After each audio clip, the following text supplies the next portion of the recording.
All sports fans have experienced this, right? Something amazing happens on the ice and you think, man, I wish I'd have been filming. Now with the Sporfy app, you can replace that thought with a click. With just one click of a button, Sporfy captures the past 15 seconds of action so you can instantly replay and share your favorite moments all without having to film. And it's easy too. All you have to do is download the app on iOS or Android devices and experience an all-new way of filming sports highlights. Hey, Sin Bin fans. Did you know that the best place to score the most authentic hockey memorabilia and game day experiences all season long is with Dash Auction? The chance to beat your favorite player or take home the puck that just scored the game-winning goal can be right in the palm of your hands on Dash. You can get to Dash by texting the word Dash to phone number 66866 and be ready to drop the gloves for the ultimate bragging rights. We'll see you at the auction, Sin Bin fans. 3 topics, 60 minutes covering the biggest news in the ECHL. This is the 3 Periods Podcast. Now here are your hosts, Matthew Harding and Zach Porter. Episode number 5 of the 3 Periods Podcast is on your computer screens and in your earbuds for Wednesday, December 16th, 2020. It is Matt and Zach back with you. The ECHL season underway. How you doing, my friend? Doing good. Not only the ECHL season, the college hockey season, and our podcast partner, Ben Holden, up there in Omaha, calling every single game of the action in the pod up there. Very cool to see him up there doing that, and he's been doing a great job. Well, that's a lot of games. That is. I mean, you and I have called games before. That is a lot of names to remember. So. Yes, a lot of homework for Ben and his partner Dave Starman. Yeah, I don't like doing that much homework, but ECHL season underway. So far, so good, and we got a lot to talk about already. Yeah, we do, and we'll talk about that in this edition of the podcast. First of all, how's your week going? Fantastic, couldn't be better, honestly. How about yours? Since we're asking this question. Well, yeah. We're over here in sunshine and Lilyland. Yeah. Rainbows, unicorns. He said half-assedly. No, it has been a pretty tough week here in the Harding house. We had to put our dog Misty down after at least 12 years of her being in our family. We put her down early Wednesday morning, and that was Tuesday into Wednesday was a very long, I think it was up 42 hours by the time it was all over. But last night I sat in the recliner. My wife turned on How I Met Your Mother, and it was Good Night, Jim Kite for me. Until she woke up about 10:15 and she's like, we need to take the dogs out and get their medications. I'm like, oh, okay. So then I did all of that and then fell back asleep. I don't blame you. We have to wait 30 minutes between giving one dog her medicine and feeding, and I fell asleep. And by the time she came back out, she was like, honey, it's 11:15. I'm like, oh, crap. Fed him and went to bed. Slept like a log, and I feel like $20 today. No, it's not quite $1 million, but hey, it's $20. That's right. Well, more bucks I didn't have. That's right. My at least it's not $5. That's right. But I did find $5. In all seriousness, my condolences to you and the wife. Thank you. Many drunken cuddles with Misty. Yes. And really, I know everybody says this about dogs and babies, but really one of the cutest and nicest dogs and lovable. And I know that coming over to your house will not be the same. I know Sadie, you lost her a year or two ago, and I met them just like when I first met you guys. And so it's been it's tough to hear that. And I definitely feel for you guys. So all the best to you and the wife. Yeah, thank you. It's the 2020 way of ending 2020, but we know, me losing a dog is a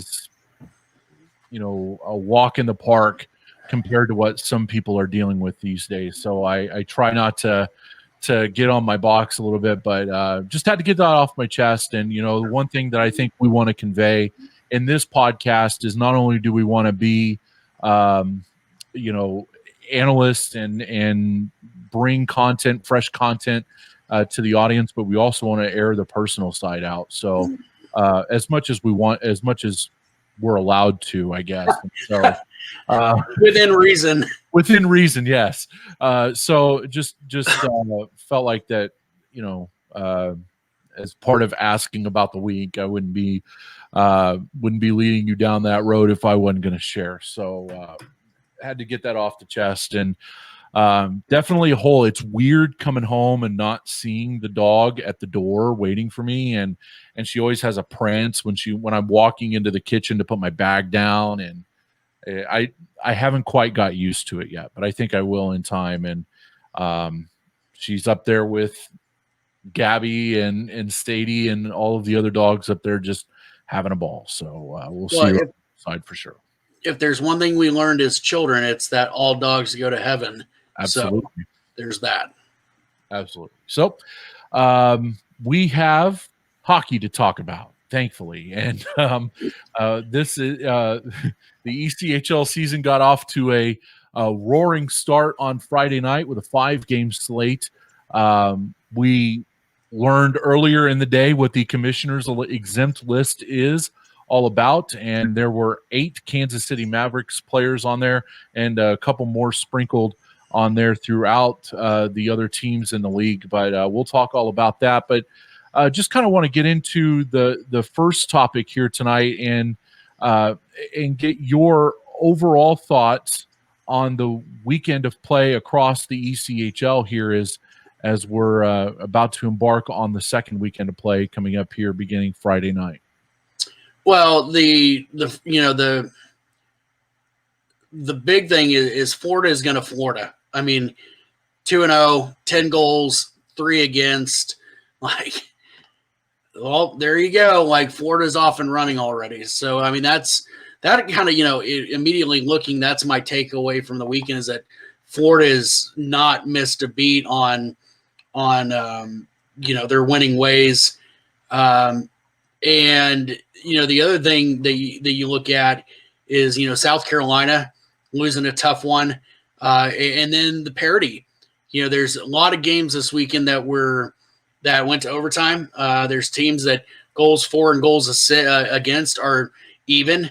So far you're seeing a lot of competitive hockey other than Florida's games, but there's competitive hockey, which is what we expected. When last week when we talked on the podcast, it was all about the competitive level, the compete level that you're going to see on the ice this year. And I think just looking through the box scores, you could see that. And it'll be interesting though, because at some point, I'm not sure at what point throughout this season, but at some point you're going to see the cream separate, and the cream of the crop, and it'll be interesting to see though which teams actually make that push. For example, Wichita had 4 people from Toronto, which all of a sudden now there's a side affiliation, for lack of a term that you used yesterday, but a side affiliation with the Toronto Maple Leafs, Toronto Marlies of the AHL with Wichita, and along with the Edmonton Oilers affiliation. So they get 4 guys sent from the AHL. 3 of the 4, correct me if I'm wrong, fresh out of juniors. And college. One defenseman. So, I mean, it's going to be interesting to see which teams get those those players sent to them and they make that separation, because I really do believe that by the end of the year, there is going to be a clear separation of good teams or playoff teams and then teams that just didn't have it this year. We see this in the SPHL. you may know I used to do a podcast down there all the time, but we see this a lot in the SPHL where, in the 10-team league, they had, 2 or 3 front runners and then a bunch of teams mid-pack, maybe 4 or 5 mid-pack, and 2 kind of bring up the rear. I agree with you that I think that we're probably headed toward that kind of an arrangement where maybe you see a quartet that looks something like Florida, South Carolina, Allen, and Team 4 to be named later, kind of coming in there and maybe busting through. Then you see a bunch of mid-pack teams, and then you see a couple who just kind of bring up the rear a little bit. But I don't think that the separation between those teams are going to be that great on any given night. I think with the talent level that we're seeing in the league this year, we're going to see a much higher talent pool here throughout the regular season and into the playoffs than we ever have. Keep in mind, and when I was on the phone with him yesterday, Thunder General Manager Joel Amerno explained this to me, that the cap of 8 American and National Hockey League contracts on a roster is only valid until you get into training camp in both the American Hockey League and National Hockey League, which means that we could be sitting here for a month or maybe even 6 weeks with that. Then that cap goes away. Then you can have an unlimited number of AHL and NHL contracts on your roster. And then it's a real arms race after that. Who goes and loads up with contracted players and then goes and splurges on a big-time score. Jesse Schultz won the league MVP award 2 years ago. He's still sitting out there as a free agent right now. Maybe if he's not going to play right now, maybe you circle around back to him here at a later time and say, okay, hey, now we have all of these players, come over here and play. We can pay you X. That's what I will be interested in seeing as we go through as we go through that time period once the American Hockey League and National Hockey League starts. But you couldn't have asked for any better hockey this weekend. Every game Saturday night was decided by 2 or fewer goals, and 4 of the 5 games on Friday night were decided by 1 goal or less, 3 going into overtime or a shootout. So, you could not have asked for better hockey this weekend at all, because normally on some opening weekends in this league, there are a handful of absolute duds. Not on this slate on Friday or Saturday night. Yeah, and one thing, I want to go back to your last point. One thing to keep in mind, which was originally brought up by Thunder head coach Bruce Ramsey to us, was, this is about winning percentage, and that for these teams that are starting in December, this is not an extended preseason to set your roster and really firm that. This is you're playing for your playoff future already in December, and so one thing to look at: Allen 0 points that game. They failed to get that game to overtime, so they didn't get any winning percentage off that. Orlando and Wheeling, the 3 teams that came out of the weekend with 0 points and a 0 winning percentage. That's going to factor game in and game out. You and I last year, when we were following kind of the playoff race with Wichita, we kept talking about, okay, you and I had the phrase of storing away points, and that's something that teams are going to need to have, and especially a team like Allen, where that point for them is crucial, and as the season progresses, you're going to see regulation losses becoming more and more detrimental, as opposed to, like in baseball, you split a series, no big deal. You go on to the next week.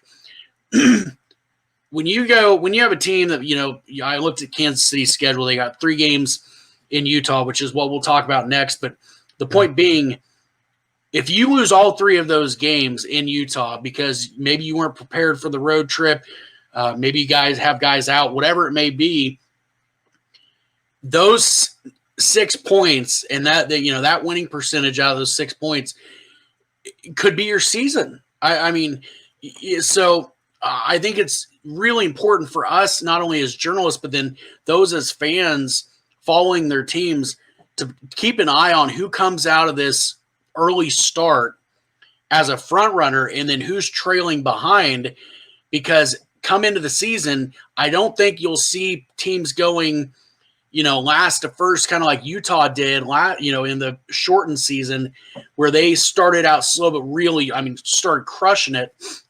I don't think we'll see that because you're not going to have the time nor be able to make up the winning percentages. So, I really, really think that these, 1 point at a time is going to start racking up, either in the positive way or the negative way for some teams. This kind of leads me into the point that I wanted to ask. And I had a conversation with this about somebody the other day, but it was so good. I'll bring it up now.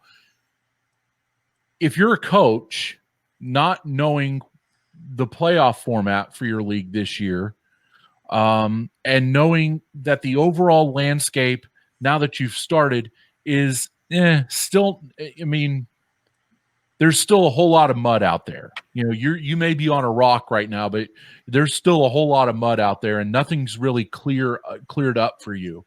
Would you rather have your team? Would you rather have a loaded team now, being with star players and contract players, or would you rather have that team, kind of have maybe a few stopgaps, plug guys in there right now, and then, as you see free agents come available from the American League and also what's in the National, in the ECHL, you plug them in, and then you get like Wichita with a side piece with Toronto, and then have your affiliation with Edmonton, and then bring them in and then catch fire. Which tact do you want to go with? Which do you think would be more valuable?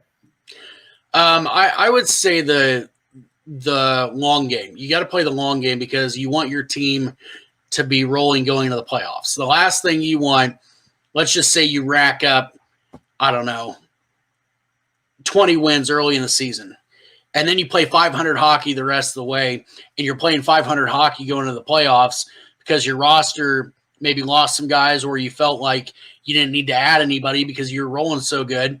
And then now you're playing 500 hockey, and you're going to go into a series and you're going to lose that 3-4.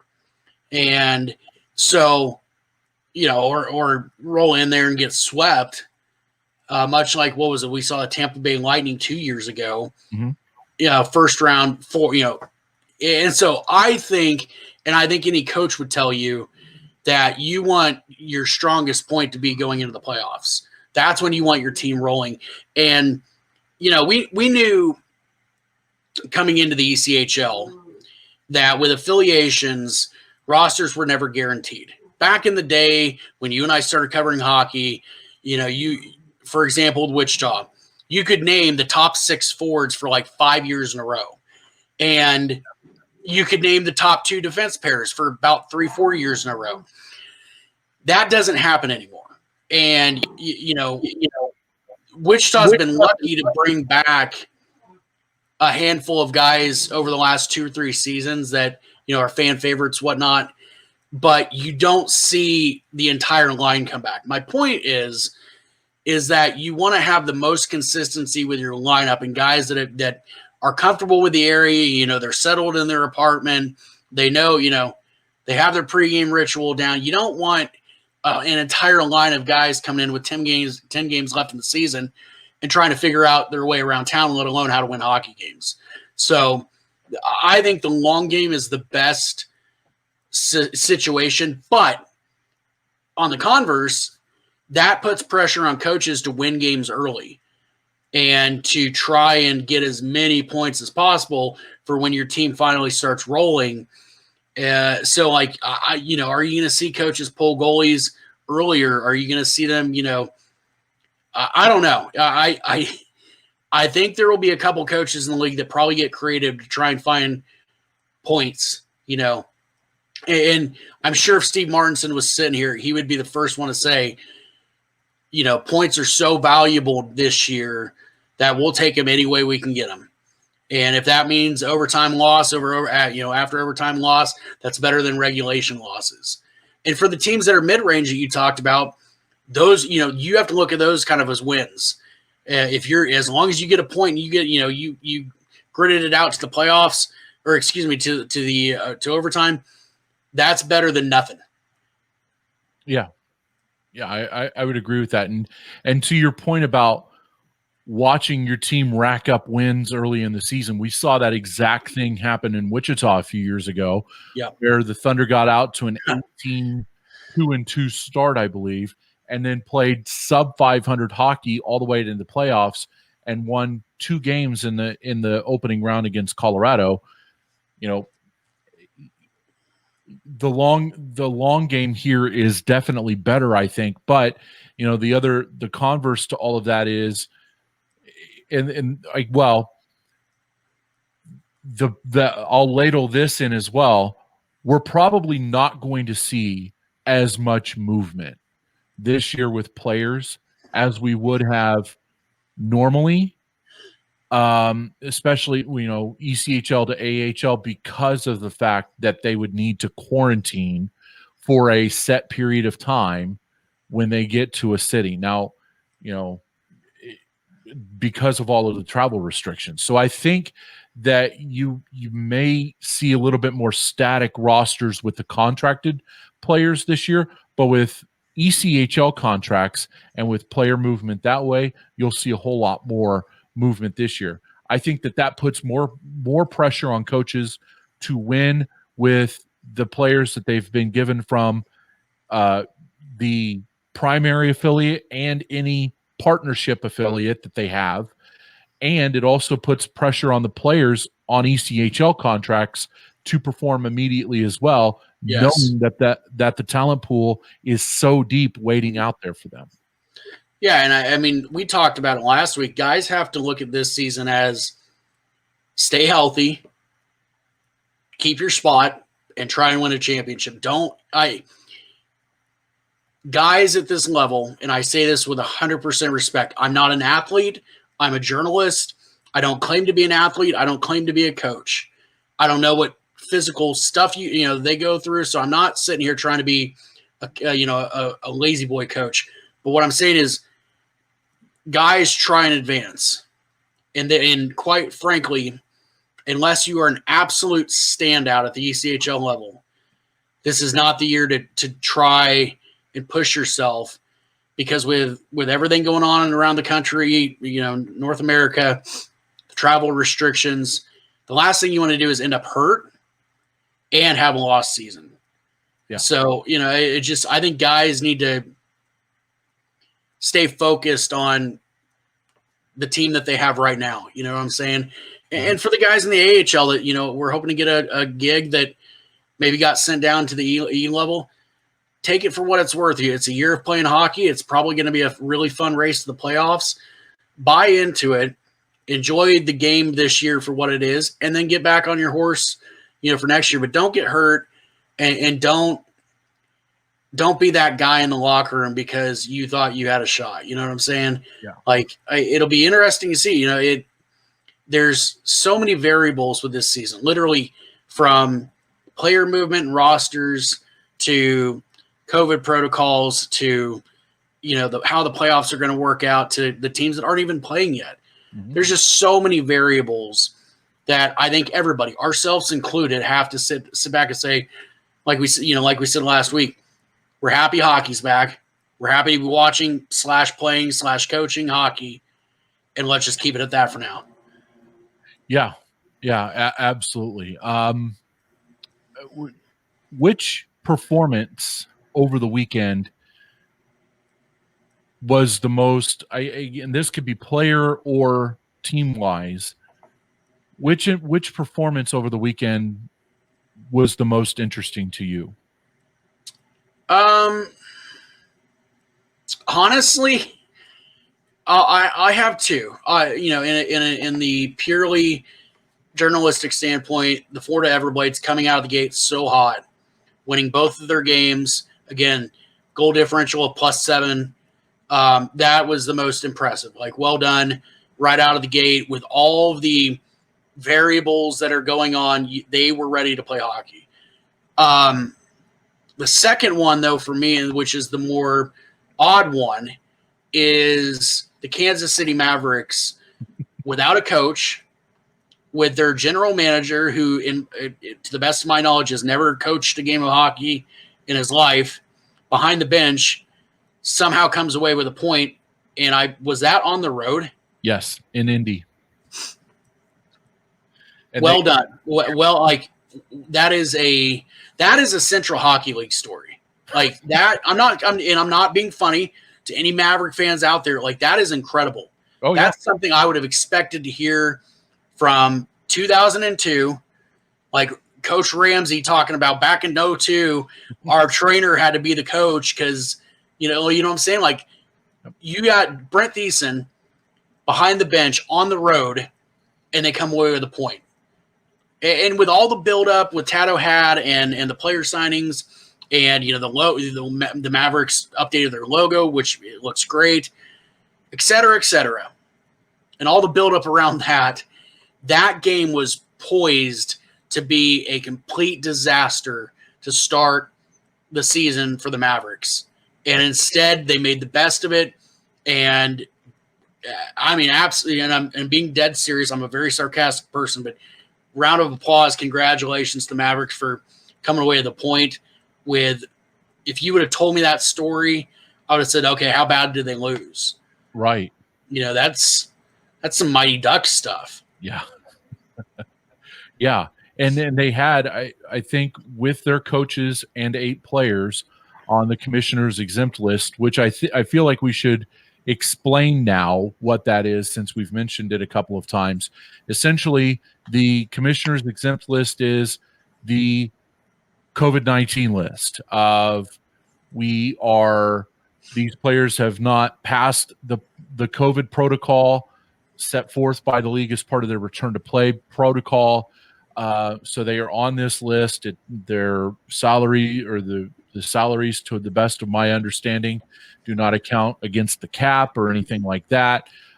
They're just over in this pod over here, and the rest of the team is over here. And players are tested 3 times a week. And if you are not able, and then they are also tested when they get to the arena on game night. So you are not, if you fail a test in one of those times, or you run a fever, or you've been in close contact with somebody, you've got to go on the list and wait it out, essentially. So the fact that we saw 8 Kansas City Mavericks plus their coaches Thursday night, we were like, man, is Indy going to have a season opener here? But they found a backup goalie. Sean Bonner played really well in his debut for Kansas City, and obviously made that decision really tough for Tato Had and company up there, because that Sean Bonner is a legit ECHL goalie and will be a tremendous backstop for the Mavericks should they sign him, or should he stay there the rest of the season. That's the long and short of it. But for them to go in Indy and get a point and lead that game late, Indy had to rally in the last minute of play to force overtime, and then they won it in a shootout. They could have very well come away with 2 points, but they still got one. And you know, that's a hell of a job by Brent Thiessen and company to go on the road and weather that storm, both with COVID and with the Fuel playing at home in their season opener. I got 2 questions. So I didn't get to watch the game. Did they roll out the Flying V? I did. And did Charlie Conway finish the shootout? That's all I want to know. I heard Adam Banks was in the stands. He was playing he was sitting there with a wrist guard on. But I do not know if Charlie Conway took the shootout, scored in the shootout. Banks, that cake eater. Indeed. For me, the performances of the week, I will give this to the Tulsa Oilers for spotting Wichita 2 goals, and then they relied on their captain Adam Pleskash to rally to the troops and bring them back, and they forced overtime and a shootout against Wichita on Friday night. And then with Allen and that loaded roster coming in, everybody, probably myself included, thought Tulsa would get blown out of the BOK Center. That was a hard no. They won that game Saturday night over the Allen Americans. The second performance that I'm going to give you tonight is Matty's bonus stat of the night. And this is out of order from what I had before, but I'll show it to you now. You ticket reps in the ECHL, give yourself a gigantic pat on the back.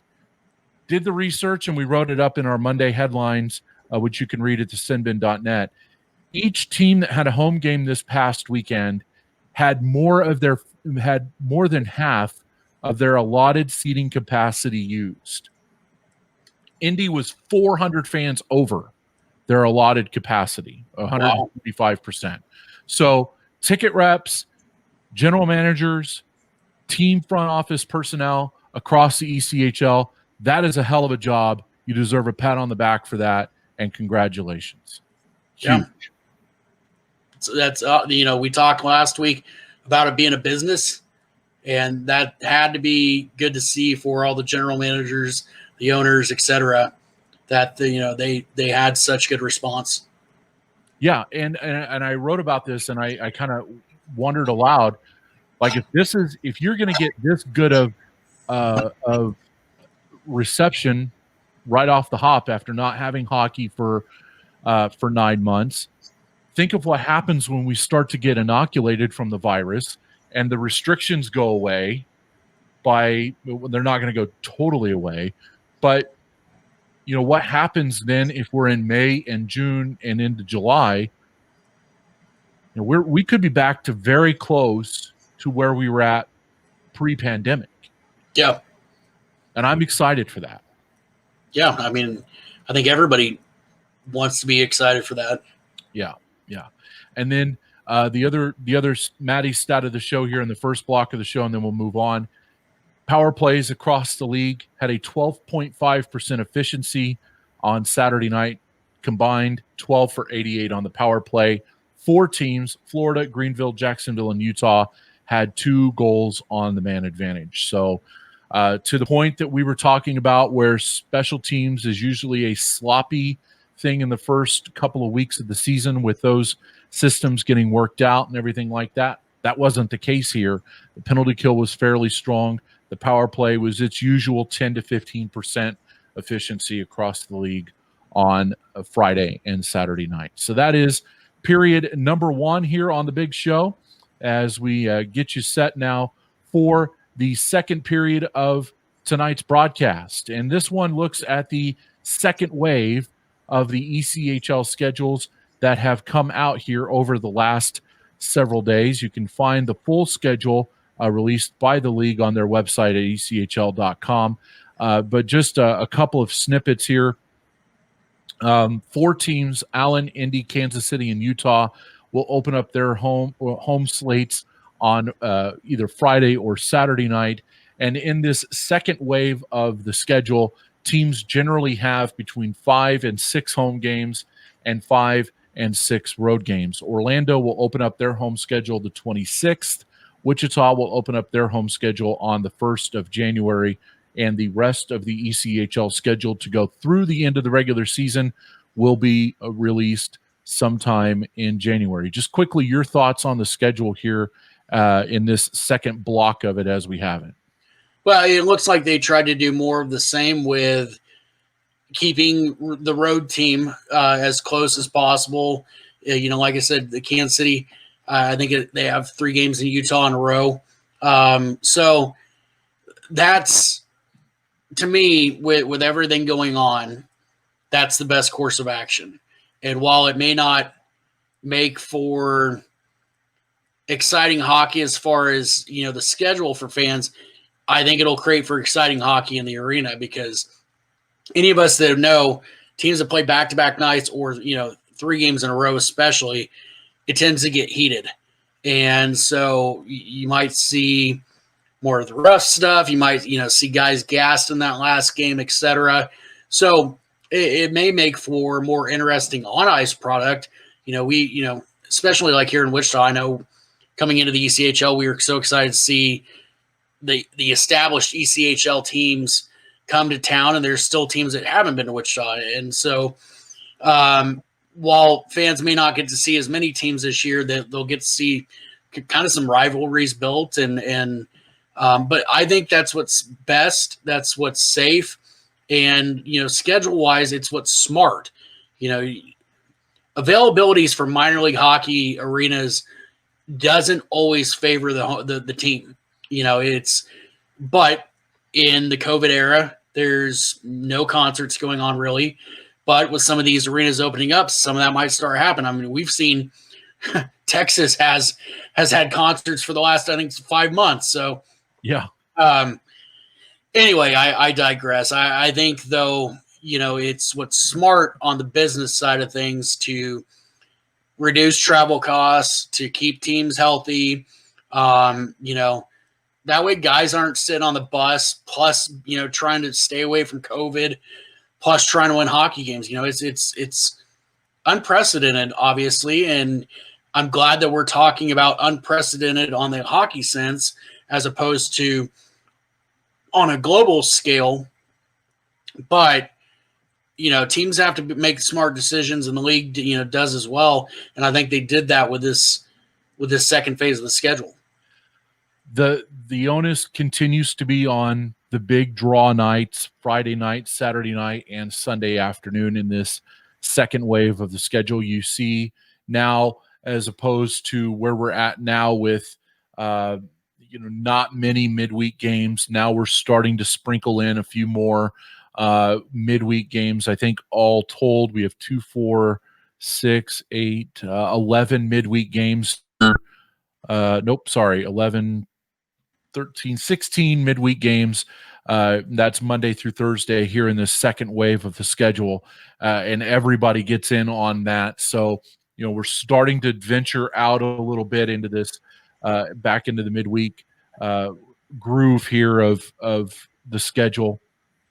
But I agree with you. I think that the onus continues to be on making sure that regional rivalries are built upon here at this time. I was surprised to see that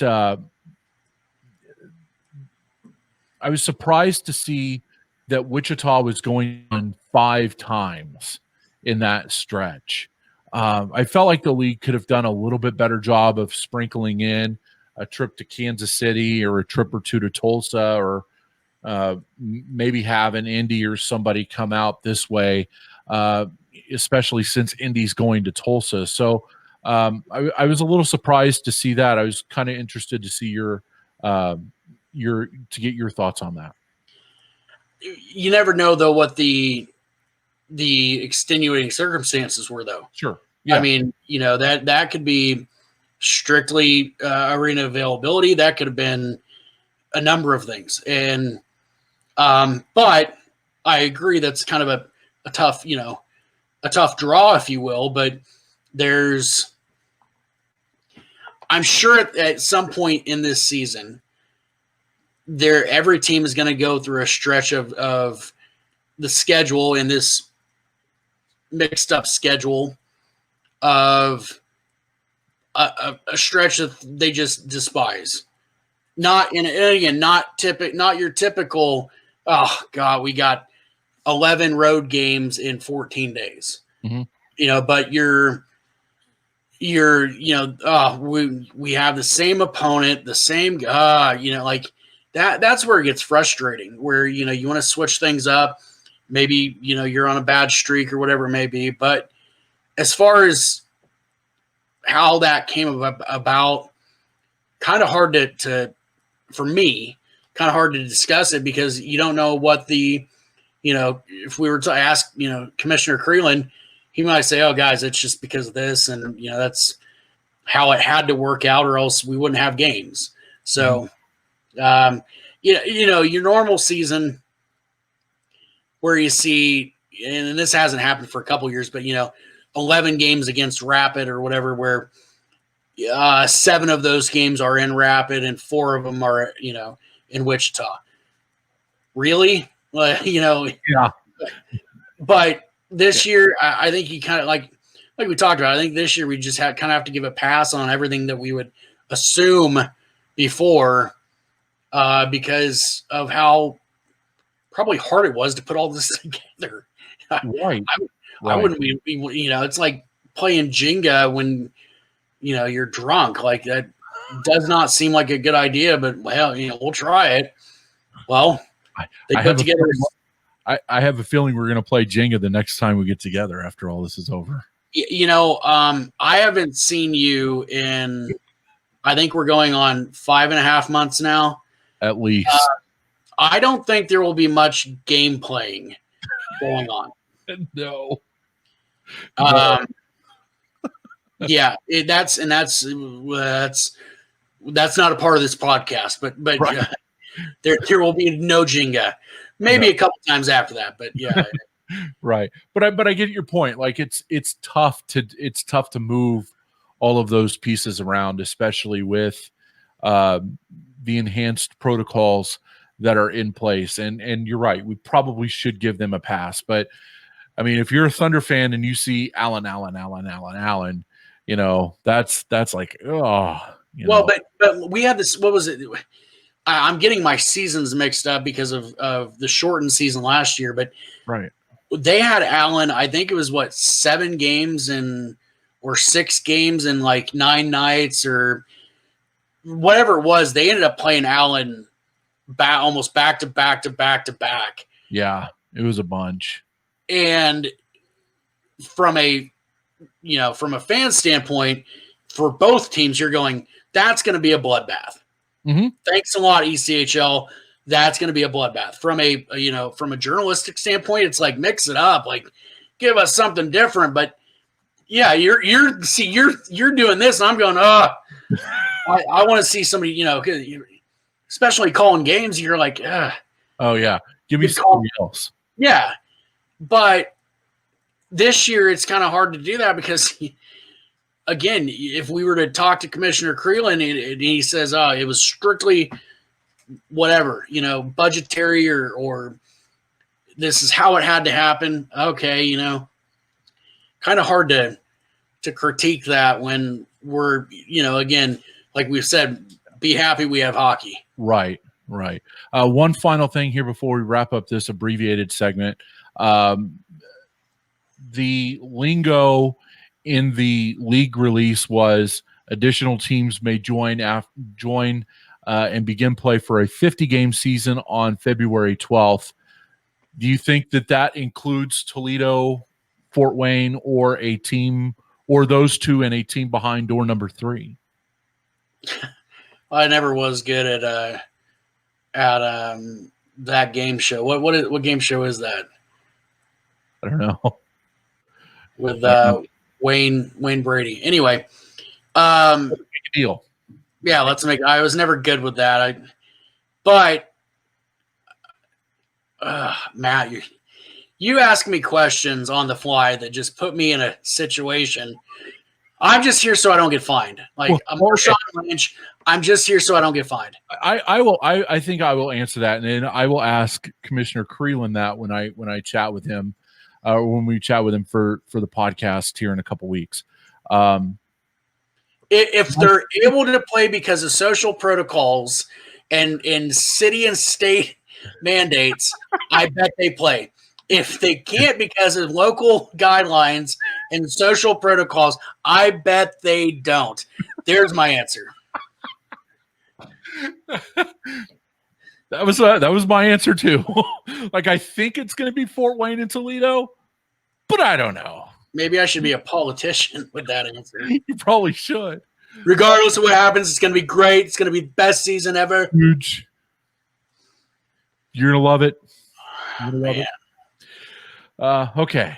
All right. So we did tease the commissioner's appearance on the podcast. He will be with us when we pick back up here in just a couple of weeks. That brings us then to our third period of tonight's get-together.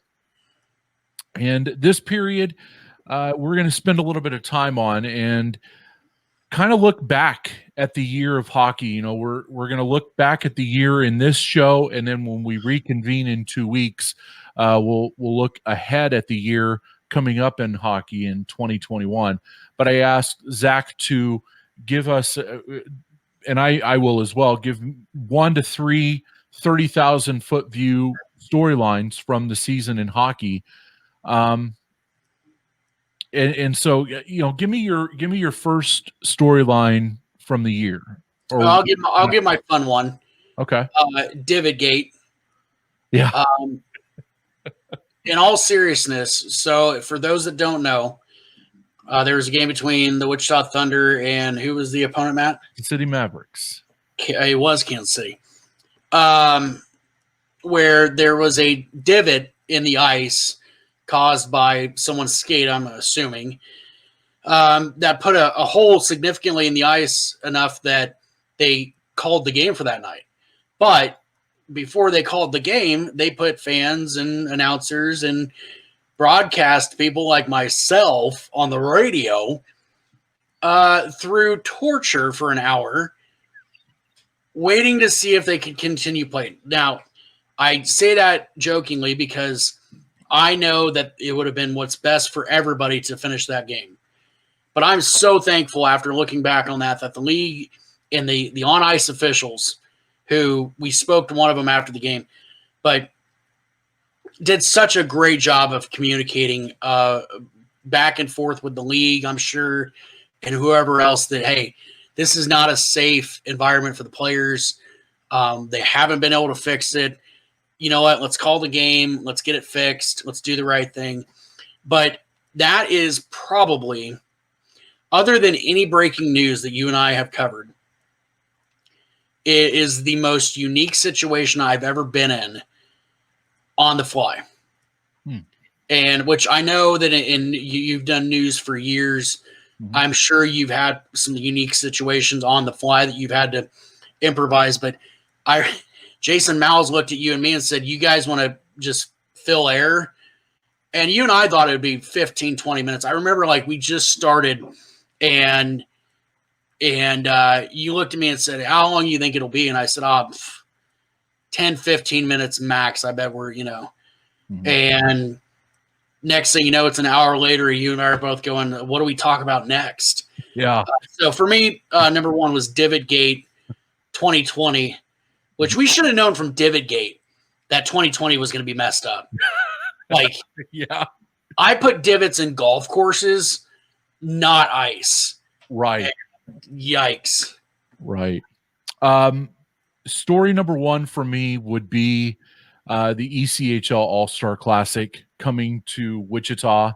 If you are new to the podcast or anything like that, Zach and I are both from Wichita, lifelong hockey fans, and from there we grew into covering the sport. Wichita had never been front and center at a major hockey league event like an all-star game. And so I thought that the all-star game being in Wichita was the city's best chance to show what it could be as a hockey community. And I remember sitting there the Monday night. Yeah, it was a Monday night because the game was on Tuesday of that week, sitting at the Hyatt or at the Drury or the hotel downtown, wherever everything was going on, sitting there and thinking, man, for the fan fest, and we're like, man, there is a ton of people here. And then you hear, okay, yes, there are a ton of people in this area, but it's even more outside. They were down to the corner, standing out there waiting to get into this hotel to look at the Stanley Cup and to go all throughout the exhibits and everything like that. And I remember to myself, I just remember sitting there thinking, good Lord, I am so proud of this city. Yeah. that we could come together and walk through and just have a good time. And then the next night with the ECHL All-Star Classic,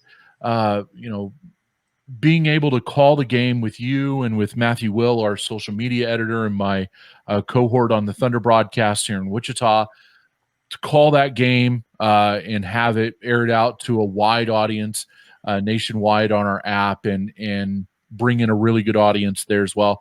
I just thought that the whole ECHL All-Star Classic experience was top notch. And I cannot wait to get to Jacksonville in 22 to do the same thing again there in Northeast Florida. Yeah, I had a talk with you and Matthew Will before that game, and at the time I was not on the Sin Bin staff.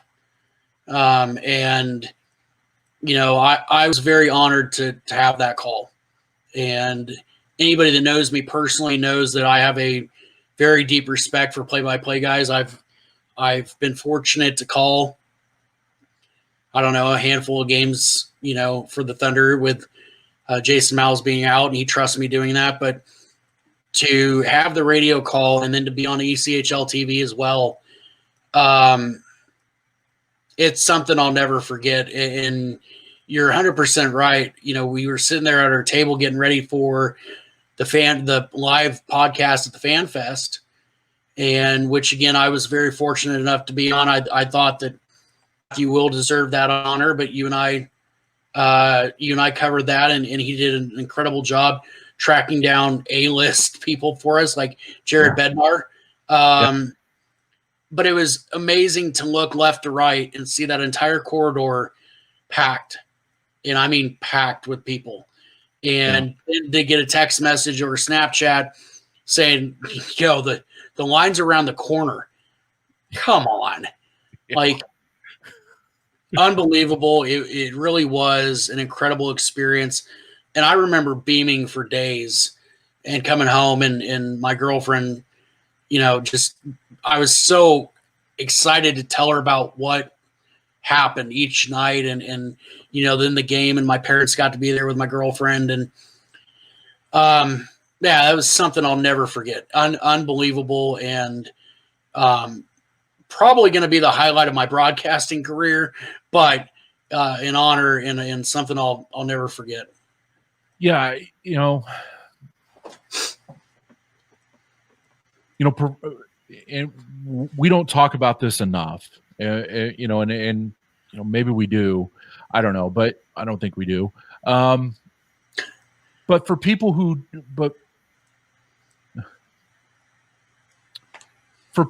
don't understand what this means, and for people who think that, you know, a website like ours or Pro Hockey News or somebody like the Puck Authority, like we're all just based out of mom's basement and we're just writing flame-throwing stuff to piss off media director X and team X, you know,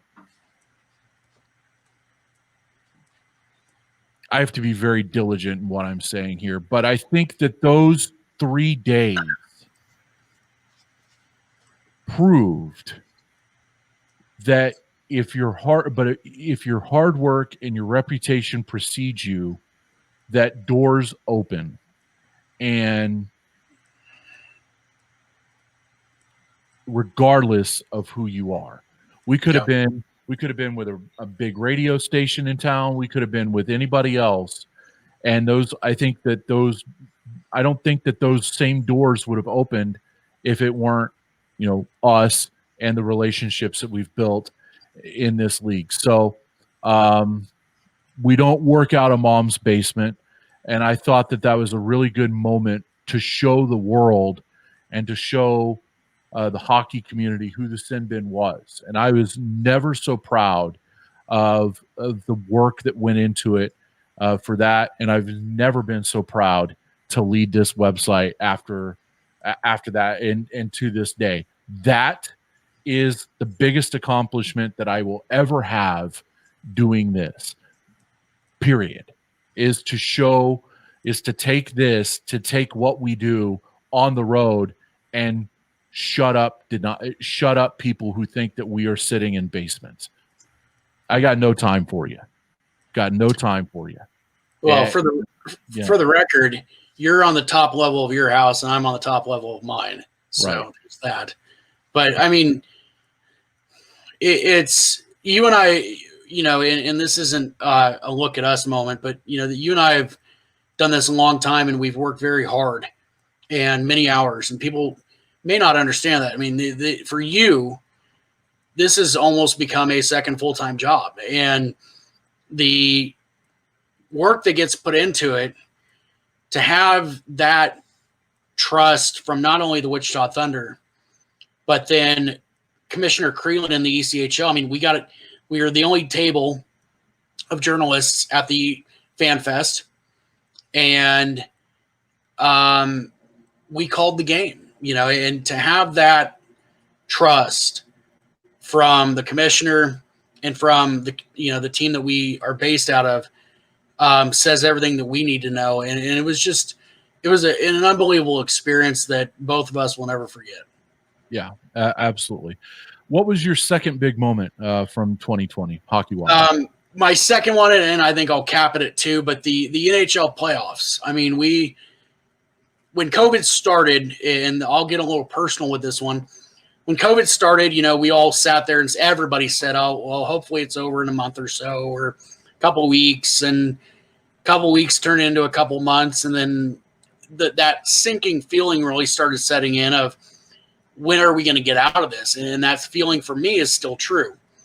And I know that for several months, I went without watching a live sporting event, which is the first time I can say that since I was probably 4. And my girlfriend knows how hard that was on me.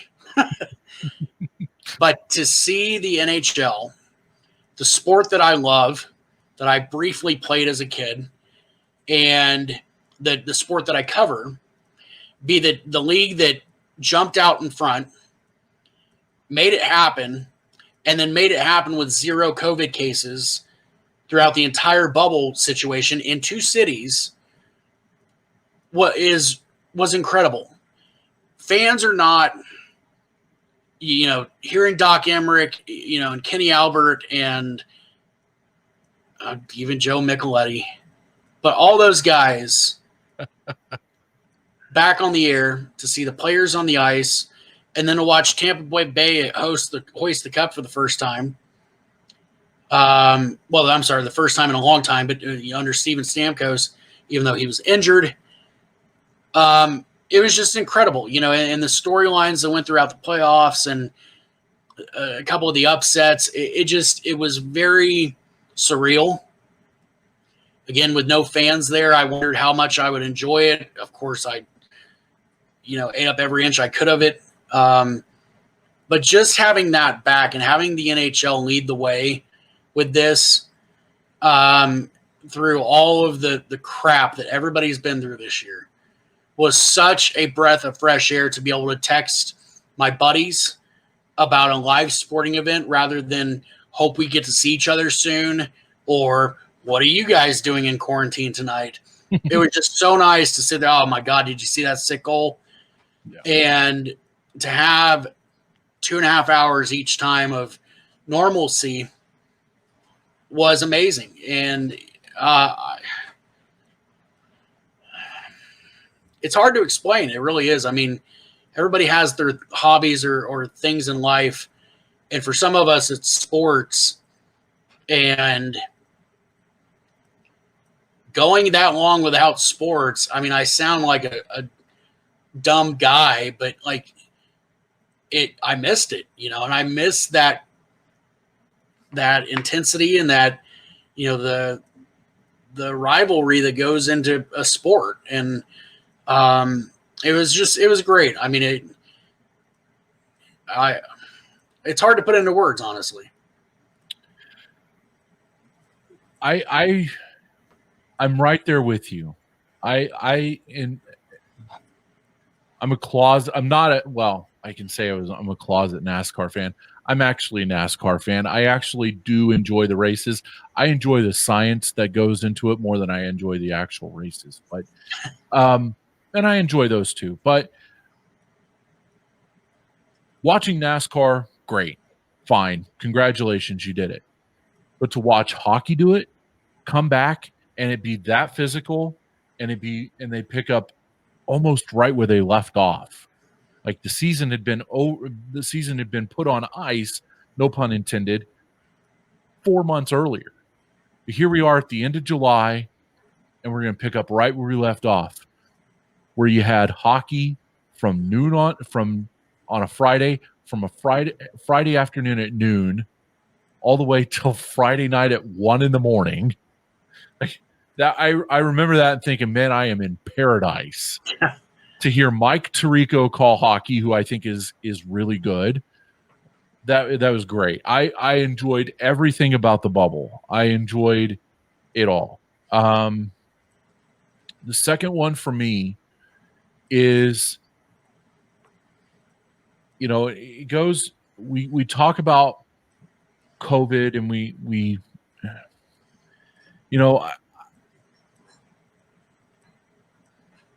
when we talk about COVID, we talk about, okay, the leagues are doing this and this and this, and these teams are out, but we haven't done, and I'm talking we as a collective here, not we as a site or we as you and me, talking we as a collective.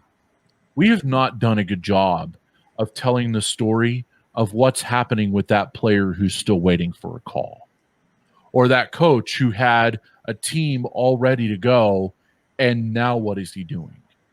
Or that general manager who's sitting there and has had to cut employees because of COVID. We've not done a good job as a collective of selling the impact, of telling you just how bad this is for live sports, for hockey. And we know how bad it is out there for everybody else. Like, it is absolutely rough out there.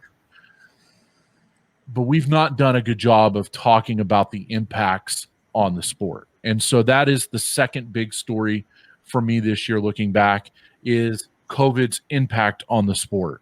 And what does this do going forward into 2021 and beyond, with maybe a potential downsizing? Or do we see leagues kind of look at this and go, or do we see owners kind of look at it and go, well, if I don't have any assurances that I have X assets protected, I don't think I want to get into this, because I'm not going to lose my ass again I'm not going to lose a bunch of money again if this happens in 10, 15 years. We say that this is a 1 in 100 year pandemic, but there's no knowing that. Those are the impacts that the collective hockey media need to be reporting on. The player who's waiting for that call, like, what are you doing how did the season end for you? Where were you at? And how did you get home? And things like that. And we started as a site, we started to dabble into that water a little bit, but we didn't really finish the job. And I think it's incumbent on us as a hockey media to go back into that water and tell those stories. Very well said. Interesting. So those are our two looks at this year in hockey, and you are welcome to drop yours as well. We are on Twitter at 3periodspod. Let us know what you want. Let us know your thoughts on 2020 in hockey, and we will share them on the next podcast as well. Going to pimp the SinBin app here for just a second and let you know that we do have a couple of games on this weekend.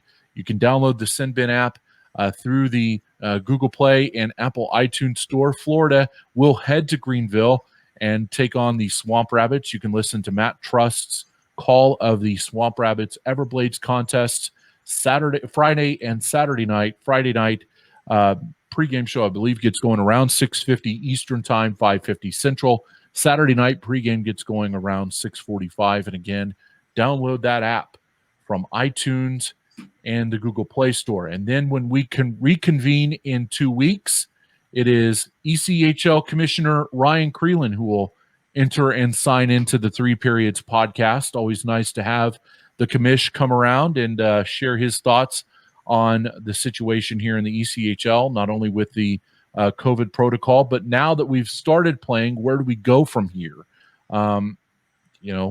how does the rest of the league look at this, and what is on the table for those teams planning on coming back here for the 21-22 season. We'll talk all about that and a little bit more with ECHL Commissioner Ryan Crelin when the podcast comes back in 2 weeks.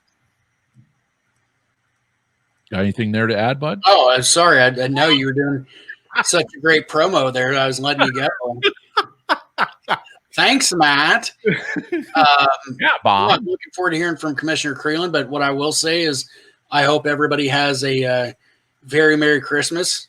This year has been something else is the best way I can put that, but I hope that everybody gets to FaceTime or somehow see their family.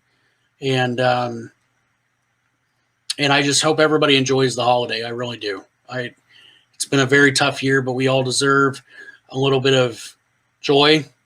And you and I will talk in a couple of weeks and do this again. And maybe our first period can be what cool Christmas presents we got. I'm looking forward to that. Yeah, cool Christmas presents.